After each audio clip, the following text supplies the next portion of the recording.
Kelly Kinkaid. Kelly Kinkaid. It's First Aid with Kelly Kinkaid on Sway in the Morning. Here's what it takes to have the stuff. Lean into hard work. They call it hard for a reason, but determination takes strength. That's the stuff.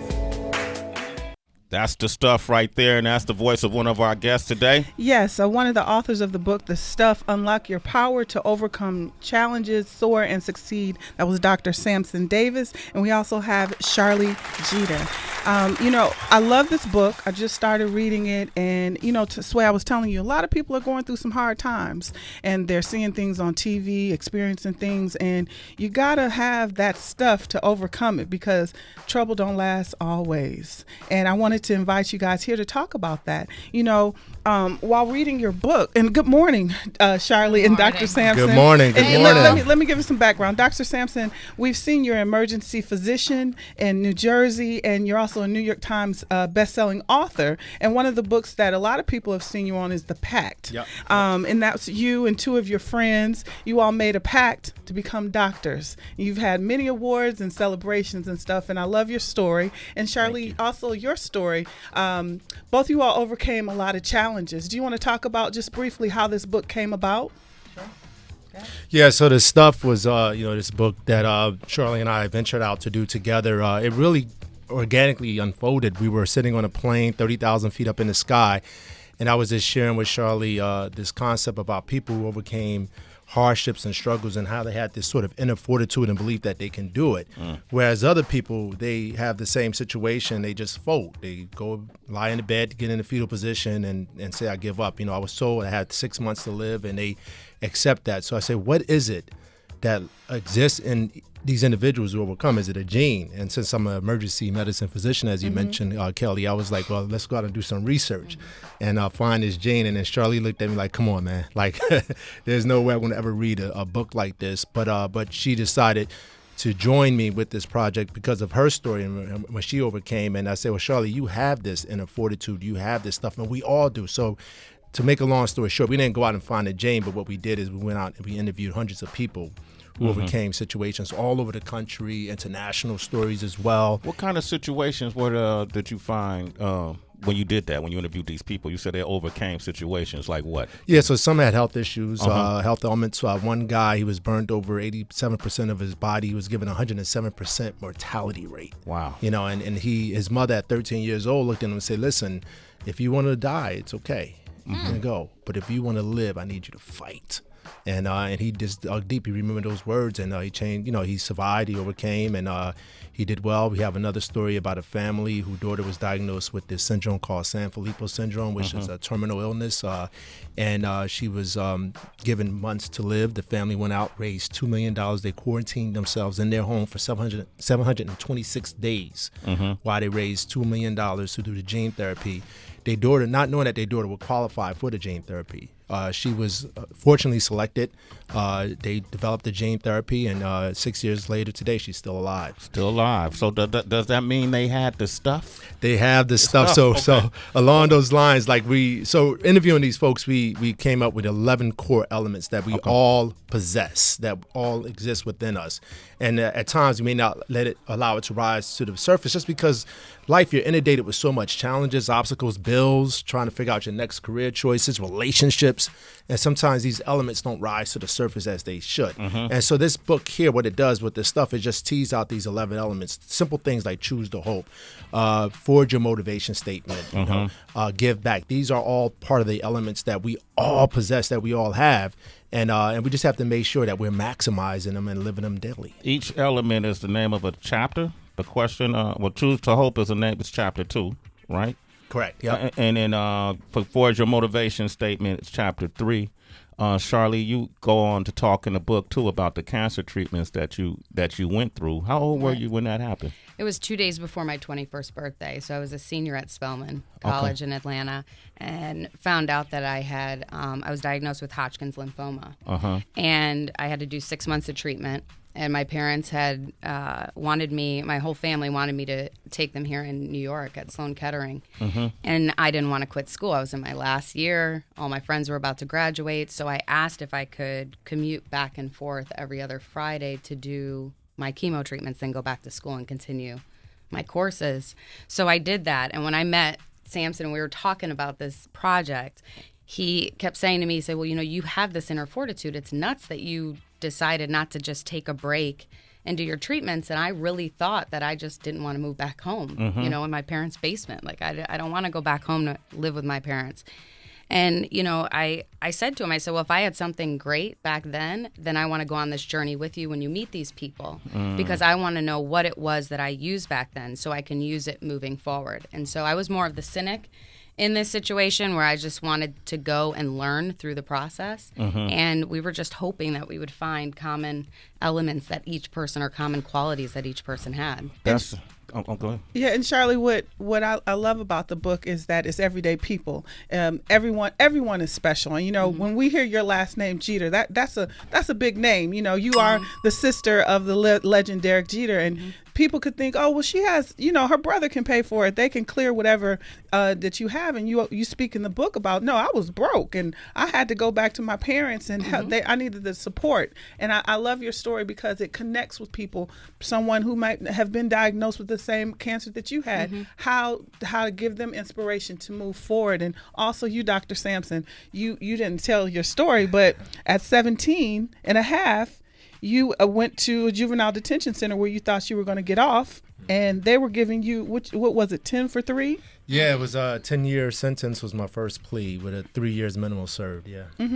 And you overcame that. How were you able to get out of that? And what got you moving to be a doctor? Yeah, so 17 and a half, and that's why I say 17 and a half, because had I been 18, obviously, my story would have been written differently and I wouldn't be sitting here. But I was arrested for armed robbery with a group of guys, and I first, big major sort of situation. I'm sitting in juvie, and my family, growing up in Newark, New Jersey, we didn't have the finances or the lawyers or the capability to sort of go out. So I had a public defender, and my mother managed to raise some dollars and get a real lawyer.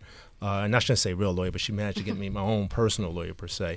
And that's the first plea bargain they came back with. And so fortunately, the gods, they smiled upon me, because the system was so overcrowded that the judge called both my lawyer and the prosecutor to the bench, and they did their conversation. They came back, and they ultimately they changed it to a 2-year sentence they offered me. So I said, 2 sounds better than 10 with a 3. So I said, I'll take that. But it was a 2 years suspended, which meant I had 2 years probation. Had I found myself in trouble again, then I would have to go back and complete those 2 years. So when I was released, I went back to my senior year in high school, and I was focused, and I brought out that stuff within me. Yeah. And all A's in high school, and then me and my 2 friends, we made this promise because we were trying to figure out what we're going to do with our life. We were about to graduate, and we made this promise then in high school to just go out and become doctors. There was this program that came to our school from one of the local colleges, and they said, if you're accepted, we'll help you to go to school and major in biology, become doctors. So the 3 of us went after it, and lo and behold, we 4 years of college and got accepted to medical and dental school. 4 years of medical and dental school. And got that stuff. Yeah. So, and I'm glad we broke down these stories, because a lot of people are facing a lot of adversity, got a lot of obstacles in their way, and feel like they don't know how to get by it. But this book is telling you everything you need is probably inside of you. It's just a matter of identifying it, recognizing it, and then putting it to use when necessary, right? That's it. Okay, so anybody right now who may be facing something in life, it could be something as deep as illness, or it could be a living environment, a situation that you're in. You need some advice, call up, and then maybe they could tell you how you can apply this book to your everyday life. 888-742-3345. Become your greatest asset. That's the stuff. Sway in the morning. That's our special guest. Yes, we're inside First Day with Kelly Kinkaid, and we have Dr. Sampson Davis and Sharlee Jeter, the authors of The Stuff, Unlock Your Power to Overcome Challenges, Soar, and Succeed. And I love what you're talking about in this book as far as having the stuff. And a lot of people have a lot of negative, like, oh, I can't make it, I can't do it. And you have a chapter in the book called Flip Negatives to Positives. It's a story from a girl named Allie Stroker out there. And what did she talk about in there, and how did she have the stuff to overcome her obstacle? Well, Allie, she is in a wheelchair. She ended up working really, really hard as a actress. She wanted to be an actress. She's the first paraplegic on Broadway. Right. Oh. And she went through a lot of obstacles in life, as you could imagine. Not being good enough, not getting the same opportunities. She had different challenges with who she wanted to date when she was coming up, finding herself and really fitting in. And so she decided that she was going to flip everything and really look at things from a positive light and what she could do as a paraplegic, and what she could be the person that showed everybody else that really she's not going to be defined by her circumstances. Yeah, and I also love, every day I have to look myself in the mirror and tell myself, girl, you the best, and I love how you have a mantra as far as, every day you got to make it. Sound like you're trying to convince yourself I do. Yeah. I don't even use girl, you the best. But I love how you say forge your motivational statement. Right. And what is yours? What is both of your statements? Yeah, for me it was the 3Ds, and I put those together in college and med school because it was tough. It was tough. I wasn't often on academic probation. I was often on financial probation, trying to find the resources and the money to pay for school. So I came up with the 3Ds, which were dedication, determination, and discipline. And I feel like these 3Ds are ironclad. I put them on my mirror, my desk, the door, you name it, just to remind me, because the negative thoughts often enter your mind. You often don't think about how great you are. You often think about what you need to improve or how limited you are. So I often had those thoughts going through the process, and I had to remind myself that if I stayed determined, if I stayed dedicated, if I stayed disciplined with the course, that I would make it, that it was no way possible that I would fail. How about you, Sharlee? So I didn't have a motivational statement, and that's interesting. And I say that because it's very important in regards to these elements, is that I was somebody who used this whole concept differently. I would call my father because he's a very positive person. And he was somebody, every time to this day, if I call him at the end of a call, he'll say, I'm really proud of you. And so I would need to hear those positive affirmations, and I would call him to hear those. Derek used to call him after every single game on his way home. He would call my dad, even if it was for a minute, because he would give you that positive statement or reinforcement. And so that's how I used it, and that's why we wanted to show stories in this book that were of different people, different backgrounds, and not have it be so cut and dry and tell people how to implement these elements or what should work in their lives, because I use different elements a lot more than Sampson uses in his life because we have different lives. Right. So we wanted to have a book that people would go on this journey with us, because I'm someone that you can't tell me what to do. You can't give me, a diet plan and say that you have to do steps 1 through 10 and I'm going to succeed at it, because I'm already ticked when I've messed up on step 2. Yeah. And I feel like I failed. And that's really frustrating. So we wanted to allow them to go on a journey to learn as they go and give them a little bit of advice on the way. Oh, wow. Okay. Yeah. So Sharlee Jeter is here. Dr. Sampson Davis is here as well. The Stuff is the name of the book. You could get the book for yourselves right now, right? How can they get the book? Yeah, the book is available at all major bookstores, online, wherever you buy your books, Amazon, Barnes & Noble, and follow us as well. We have a site we created called the Stuff Movement. .com. The Stuff Movement.com. Citizens, flood that site. Go ahead. I'm sorry. Yeah, and that so you can share your story, because as we were taking this journey to put this project together, so many people started to share their stories or their loved ones' stories about what they overcame. Like, I got a story for you guys. Let me share it with you. And so we realized we were onto something special here, because it really hit places for people that were real dear and true to them. So they started to share their stories. So that's why we created the StuffMovement.com. And and the book, as I mentioned, is available at all bookstores and all major book websites. I'm going to take a couple of calls, and Tracy has a question as well. Mike is in Virginia. Mike, go ahead, man. Good morning. Good morning. How you doing? Yeah, I'm doing good, man. This is Mike Dozer from Woodbridge, Virginia. I just wanted to say, you got to have resilience. Us as human beings are a lot stronger than what we know that we are. I was a convicted felon since I was 15 years old for a strong-arm robbery, and coming home from that, I really felt like I didn't have that many options being from where I was. So instinctively I made the wrong decisions where I got in trouble again, and I was facing 10 years to life, and that was the actual plea that they wanted me to take, and I just wasn't trying to fold and succumb to that. So, I took it to trial with 12 jurors on my peers, and I just relied on my resilience to stay strong and believe that God had another plan for me.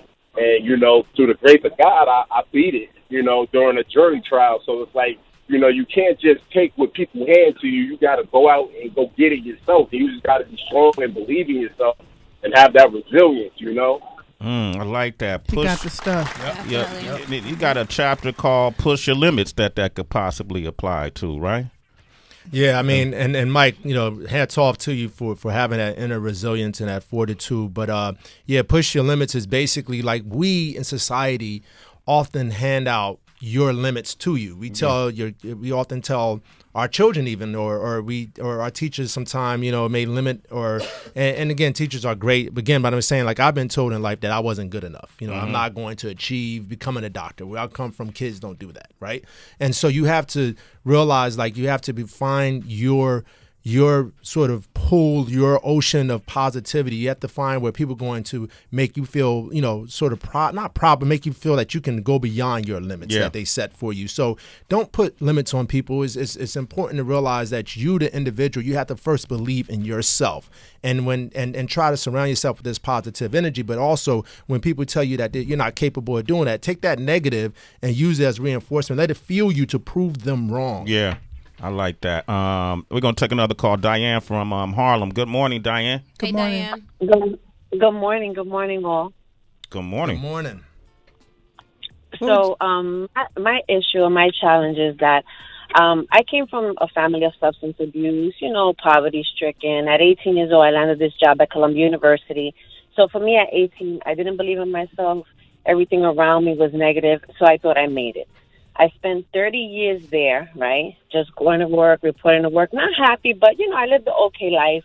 We lived on campus. I was able to raise my children. And one day I just was like, I up and quit. And everybody's like, you're crazy. You have this job. I barely made $60,000, and I wanted to do something else. I started a business, and I just every day I struggle with, did I do the right thing? Am I making the right decision? My children, we went from being stable to now I just pray and do the things I'm supposed to do. And I guess the fear and the lack of belief, I only started reading books maybe when I was 40, and I'm 48 now. So I read positive statements. I do affirmations. I strayed away from negative people.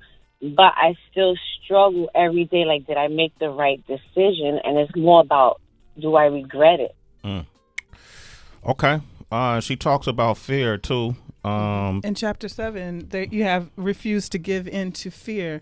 Sharlee, what is that chapter about? Well, that chapter is more focused on not taking the plunge that she actually took when she started her business. So it seemed at that time that she refused to give in to the fear of stepping away from something that she was a situation that she was very stable in with her job.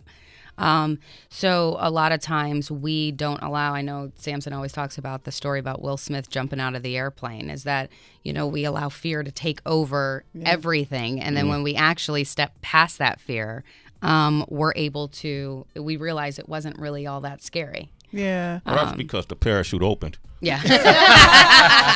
And that's true, though. The anxiety is always worse than the actual action. So. Yeah. Diana, what I want to encourage you, and I don't have a book, but I hear that you do have the stuff because you're able to wake up this morning. You're still inside your home, and you still have the desire. You're talking about what you want to do, and I just want to encourage you to move forward because there was a reason why we picked your call. You got a chance to talk to millions of people on this air, so to hear your voice, and I encourage you, whatever your dreams are, to pursue them.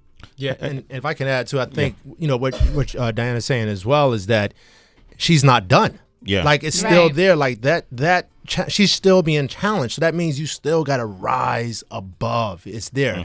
And that's, the beauty again with this project. The stuff is that it's for transitions. It's for those graduating college, those trying to find out, that what is it, my true passion, my true calling? Should I quit my job? Should I go after what I always want to do, start my own business? It's for those who's retiring or those in new relationships. We all go through these transitions, and each transition is more challenging at some points in your life because of all that's happening. And so you have to be reminded that you do have the stuff within you. You got the stuff, Diane, okay? Thank you. All right, go out and be great, okay? Have a good day. Tracy, go ahead. Yeah, Dr. Davis, Sharlee, I'm sure you guys have heard of this psychological mind state called Affluenza, which is supposed to affect, very wealthy young kids and gives them a lack of motivation, a heavy sense of guilt, isolation. So I'm wondering, when it comes to the extremely privileged, is there a different way to bring out their stuff? Because oftentimes you hear this humongous tales of resilience coming from underprivileged, and like you were saying, using all the negativity to fuel you and then ultimately propel you. How do you feel about those with affluenza who don't have their stuff? Well, I don't know much about affluenza. I don't have that He'll problem. Take that over. Yeah, he grew up a thug. He doesn't know about that. He was fighting for food. I have a few different feelings about resilience and coming from, someone from a completely different background and not from privilege. I just think that as a society, we've also believed that when a kid comes out of Newark, New Jersey with the same background as Sampson and he becomes a doctor, this is just oh my gosh, he's one of, however, which I'm not downgrading everything that you've done.